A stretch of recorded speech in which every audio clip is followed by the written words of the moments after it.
అందరికీ నమస్తే, welcome to big TV. నేను మీ కౌతువి.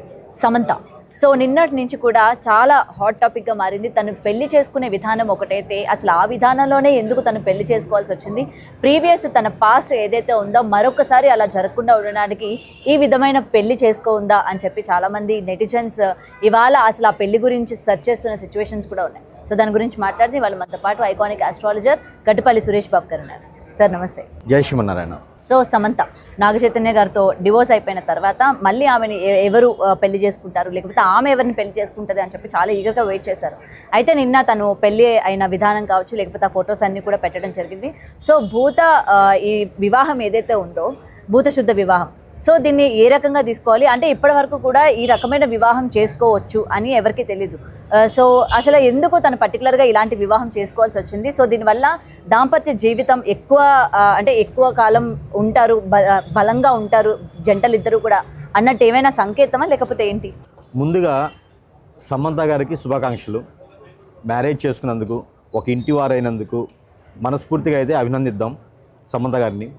ఇక తర్వాత ఈ భూతశుద్ధి వివాహం ఏదైతే ఉందో ఇది మన ప్రాచీన కాలంలో కూడా ఈ భూతశుద్ధ వివాహం అని చేసేవారు. గాంధర్వ వివాహం అని చెప్పేసి భూతశుద్ధ వివాహం అని చేసేవారు. ఇది ఎలా చేసేవారంటే పంచభూతాల సాక్షిగా మనకి వివాహానికి కొన్ని షరతులు ఉంటాయి, వివాహానికి కొన్ని ప్రమాణాలు ఉంటాయి. ఈ వివాహ ప్రమాణాల్లో మనకి జాతక పరిశీలన ఉంటుంది. ఈ జాతక పరిశీలనలో ఇప్పటి రోజులు అయితే కంపాటబిలిటీ అంటారు. 36 అవుట్ ఆఫ్ 36. ఈ 36 పాయింట్స్ వస్తే మనకి మ్యారేజ్కి అర్హత ఉన్నట్టుగా. ఇక మినిమం 18 పాయింట్స్ రావాలి. అందులో లగ్నం ఉంటుంది, రాశి ఉంటుంది, నక్షత్రం ఉంటుంది, యోని ఉంటుంది. అలాగా మనకి 5 రకాలుగా కలిస్తే దాంట్లో ఫ్రెండ్షిప్ ఉందా, వ్యతిరేకత ఉందా, ఇవన్నీ కూడా చూసుకున్న తర్వాత మ్యారేజ్ చేసేటువంటి విధానం ఏర్పడింది. మన హిందూ సాంప్రదాయ ప్రకారంగా 5 రోజులు మ్యారేజ్ కాదు, 5 రకాలుగా చేసేటువంటి పెళ్లి తంతు అనేది ఉంటుంది. దాంట్లో ఈ యొక్క భూత శుద్ధి వివాహం అనేది కూడా ఒక తంతు ఉంటుంది. ప్రతి దాంట్లో కూడా చేసేటువంటిది ఉంటుంది. ఈ 5 రోజుల వివాహంలో 3వ రోజు చేసేది భూత శుద్ధి వివాహం అనేది ఉంటుంది అనమాట. ఇది మన ప్రాచీన కాలంలో చేసేవారు. ఈ వివాహం చేయడం ద్వారా అటు 7 తరాలు ఇటు 7 తరాలు అంటారు చూసారా, ఆ 7 తరాల పాటు అన్యోన్యంగా ఏ ఇబ్బంది లేకుండా ఉండేందుకు చేసేటువంటి వివాహంలో ఈ భూత శుద్ధి వివాహం అని ఉంటుందన్నమాట. అదే ప్రాచీన కాలంలో మనకి గ్రంథవ్యులు కావచ్చు, వేదులు కావచ్చు, మనకున్నటువంటి వ్యత్యాసాలు రచించినటువంటి వారందరూ కూడా వివాహాన్ని రచించుకుని చేసుకుంటే ఉండేవారు. కొన్ని పురాణాల్లో అయితే కూడా ఇప్పటికీ మనకి భూత శుద్ధి వివాహం అనేది ఉంటూ ఉంది. మనకి సుందరకాండ మీరు చూసినట్టయితే కనుక సుందరకాండలో కూడా ఈ వివాహం గురించి మనకి రాసి అయితే లెక్కించున్నది. ఇది శివుని యొక్క ఆధీనంలో జరిగేటువంటి వివాహమే. వేరే ఏదో యక్షిణి విద్యల్లోనో పోయేసి ఏదైనా ధర్మస్థలాల్లోనూ చేసుకునే వివాహం కాదు. ఇది ఒక సందేహంగా చేసుకునేటువంటి వివాహమే. ఇది కూడా దేవుని యొక్క సంకల్పంలో చేసుకునేటువంటి వివాహమే. ఇక ఇప్పుడు కాలంలో అయితే కనుక కొన్ని రకాలుగా కొన్ని దక్షిణాది దేశాల్లో అయితే కనుక ఖచ్చితంగా ఈ వివాహం అయితే చేసేటువంటి ఆచారం ఉన్నది. కాకపోతే అక్కడ వేరు పేర్లు పిలవచ్చు, కానీ వివాహం అయితే ఉన్నది. సూర్యుని సాక్షిగా చేసే వివాహం ఉన్నది, చంద్రుని సాక్షిగా చేసే వివాహం ఉంది, నవగ్రహాల సాక్షిగా చేసే వివాహం ఉంది. అలానే ఈ భూత పీత పిచాచులు కూడా మన వైపు రాకుండా ఉండేందుకు వాటిని శాంతింప చేసేటువంటి వివాహం కూడా ఒకటి ఆచరణలో ఉన్నది. ఇకపోతే ఈ సమంత గారి విషయానికి వచ్చినప్పటికి ఏంటంటే ఆల్రెడీ ఒక మ్యారేజ్ పోయింది, ఒక మ్యారేజ్ చేసుకున్నారు. అక్కడ వారికి సకంగా లేకపోవడం వల్ల, ఏదో ఒక చింతనలు రాకపోవడం వల్ల, ఈవిడికి హెల్త్ ఇష్యూ రావడం వలన, గ్రహశాంతి జరిపించకపోవడం వలన ఏదో రకమైనటువంటి దూరమయటం జరుగుతూ ఉంది. ఈ జరిగిన తరుణంలో ఆమెకి ఒక తోడు కావాలి. అతను ఎవరైతే మ్యారేజ్ చేసుకున్నారో అతను మళ్ళీ పెళ్లి చేసుకోవడం జరిగిపోయింది, వారి సంసారంతో అయిపోయింది, వాళ్ళతో సంబంధం లేదు.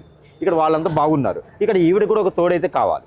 ఇప్పుడు లోకంలో రెండో పెళ్లి అనేది సహజంగా నడుస్తుంది.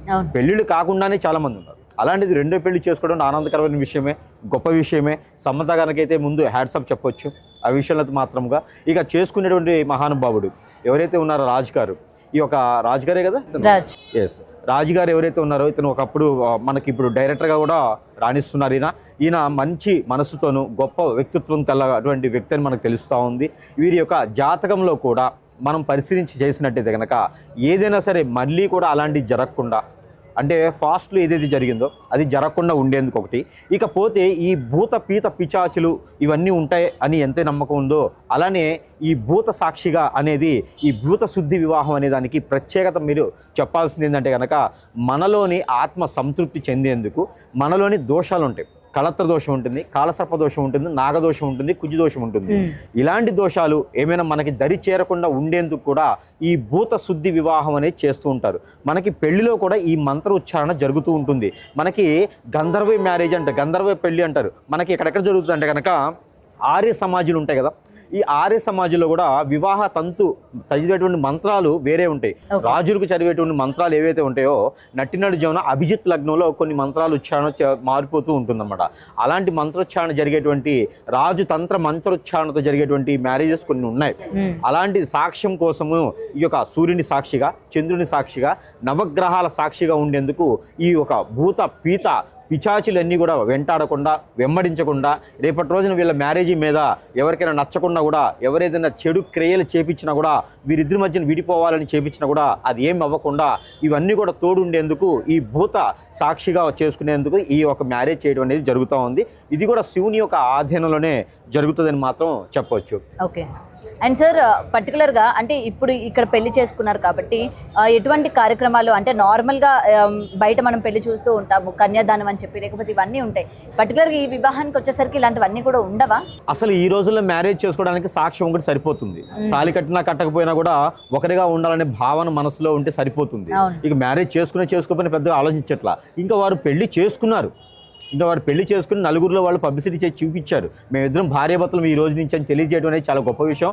ఈ రోజుల్లో కూడా ఈ యొక్క నాగరికతని ఫాలో అవుతూ, నాగరికత దగ్గరగా ఉంటూ, ఏదో ఒక దగ్గర ముందు దేవాలయం అయితే ఉంది, ఆ దేవుని సాక్షిగా పెళ్లి అయితే చేసుకున్నారు కాబట్టి వెళ్ళని అది మంచి విషయం, తరుణము. ఎదుటి వారికి ఎవరికైనా సరే తెలియచేయొచ్చు, ఇది వీరు కూడా పెళ్లి చేస్తున్నారు కాబట్టి ఎవరైనా ఇంకా విచ్చలవిడితనంతో లేకుండా, ఏదో ఎఫ్ఐఆర్స్ లాంటి పెట్టుకోకుండా, ఏదైనా మనస్ఫూర్తిగా ప్రేమిస్తే కూడా పెళ్లి చేసుకోవాలి అనేది అయితే ఒకటి చూపించారు వీళ్ళు. దానికైతే వీరికి మంచి మనస్సు ఉన్నటువంటి మనుషులు అని చెప్పొచ్చు.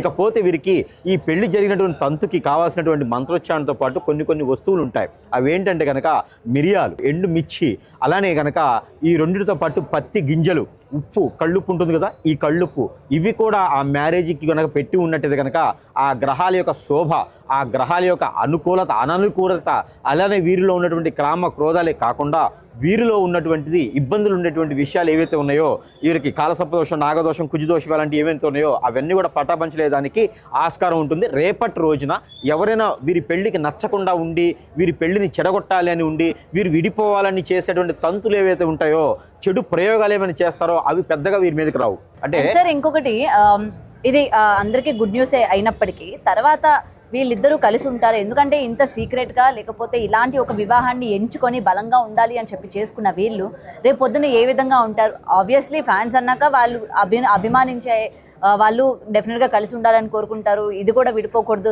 మళ్ళీ ఆమె దూరం అవ్వకూడదు, ఆ డిసప్పాయింట్మెంట్ అవ్వకూడదు అని చెప్పి చాలామంది వెతికేస్తూ ఉన్నారు. ఈ విధంగా పెళ్లి చేసుకుంది కాబట్టి ఇక నుంచి తను బాగుంటుందా లేదా అని చెప్పి తన అంటే సంతోషాన్ని కోరుకునే వాళ్ళు వెతుకుతూ ఉంటారు. సో ఈ ప్రభావం ఎలా ఉండబోతుంది అంటారు? అంటే కలిసి ఉంటారా, లేకపోతే ఏ విధంగా ఉంటుందంటారు?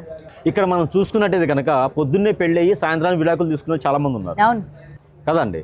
మనం 4 రోజుల్లో విడాకులు తీసుకుని చాలా మంది ఉన్నారు. పెళ్లి చేసుకో ముందు అందరూ కూడా కలిసి ఉండాలనే కోరుకుంటారు. మొదటి వివాహం కూడా అంగరంగ వైభవంగా జరిగిపోయింది. ఆకాశంలో పందిరి వేసి, భూగోళం అంతా పైట వేసి పెళ్లి చేసినటువంటి తంతు మనం చూస్తున్నాము. ఏది సమంత గారి వివాహం. ఈ తర్వాత విడిపోతారని ఎవరు అనుకోలేదు, అది కలగానే జరిగిపోయింది. ఇక మనం విడిపోతామా, కొనసాగుతామా అనేది వారి యొక్క మనసులు, వారి యొక్క ఆలోచన పట్టి ఉంటుంది. కానీ పలానా దేవుని దగ్గర జరిగింది కాబట్టి విడిపోరు, పలానా దేవత దగ్గర జరిగింది కాబట్టి విడిపోరు అనేది ఏం లేదు.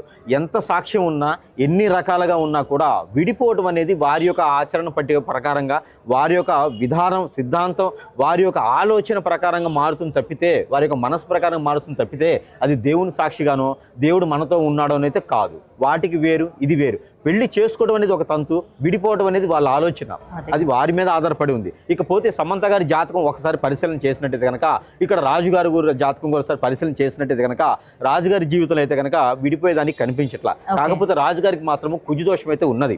కొంచెం కోపదారితనం రావటము, ఇద్దరి మధ్య మనశ్రద్ధలు రావటము, ఇవైతే రానున్న కాలంలో చూడొచ్చు. కానీ ఇద్దరు కూడా ఒకే రకమైనటువంటిగా, ఇద్దరు ఒకే వరలో 2 కొత్తలు అన్నట్టుగా, వారికి కోపం వచ్చినప్పుడు వీరికి కోపం వచ్చింది అనుకోండి, కొంచెం ఇబ్బందికరంగా ఉంటుంది.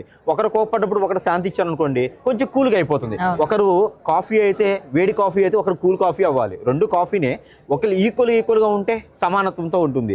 లేదు ఇద్దరు నాకెంత అంటే ఖచ్చితంగా వారికి ఇంకో దాన్ని దారి తీసేలా ఉంటుంది. ఇంకో విషయం ఏంటంటే కనుక సమంత గారికి ఈ రోజు ఉన్నటువంటి ఆరోగ్య సమస్య కావచ్చు, గ్రహరీత్యా దోషాలు కావచ్చు, ఆవిడకి ప్రకృతి వచ్చినటువంటి దోషాలు కావచ్చు, ఇవన్నీ కూడా చూసినట్టయితే కనుక సమంత గారికి ఒక అత్యున్నతమైన తోడైతే కావాలి.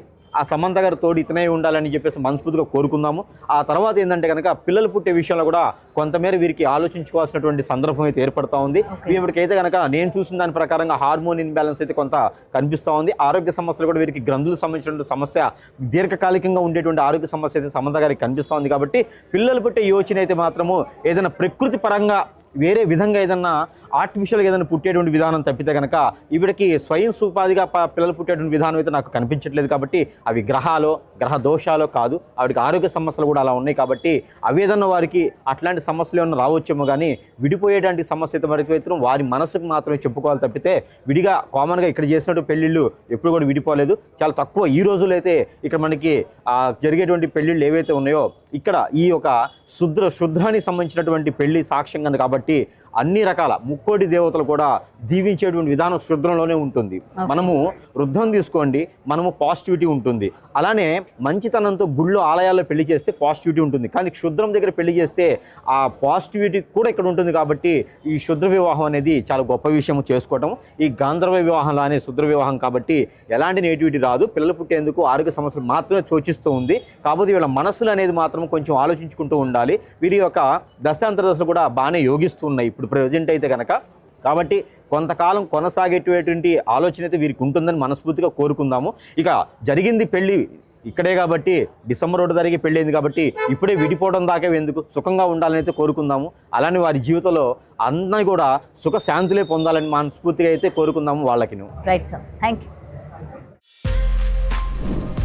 For more videos like this, subscribe Big TV channel.